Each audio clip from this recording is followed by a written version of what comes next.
আজ পালিত হচ্ছে পুলিশ ডে। ব্যারাকপুর পুলিশ কমিশনারেটের উদ্যোগে ব্যারাকপুর লাট বাগানের মাঠে এক অনুষ্ঠানের মাধ্যমে পালিত হলো পুলিশ ডে। এদিনের ওই অনুষ্ঠানের সূচনা করেন ব্যারাকপুরের পুলিশ কমিশনার অলেখ রাজরিয়া। এদিন 85 জন পুলিশ কর্মী, সিভিক ভলেন্টিয়ার, টেম্পোরারি হোমগার্ডদের তাদের বিশেষ কাজের জন্য সম্মানিত করা হয়।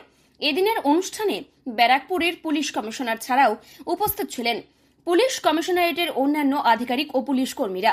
এদিন পুলিশ কমিশনার সকলকে পুলিশ ডে শুভেচ্ছা জানিয়ে বলেন, পরিস্থিতি এখন কিছুটা নেগেটিভ রয়েছে, পুলিশের বিরুদ্ধে অনেক কথা বলা হচ্ছে, কিন্তু সেটাও আমাদের দেশের গণতন্ত্র। তাই পুলিশের আইন শৃঙ্খলা রক্ষার ক্ষেত্রে পুলিশের সাফল্য, তাদের সমস্ত ভালো জনমুখী কাজগুলি সাধারণ মানুষের কাছে পুলিশ প্রশাসনকে পৌঁছে দিতে হবে। মানুষের জন্য পুলিশ সঠিক কাজ করছে সেই বার্তা সাধারণের কাছে জানাতে হবে, কারণ মানুষের কাছে অনেক ক্ষেত্রে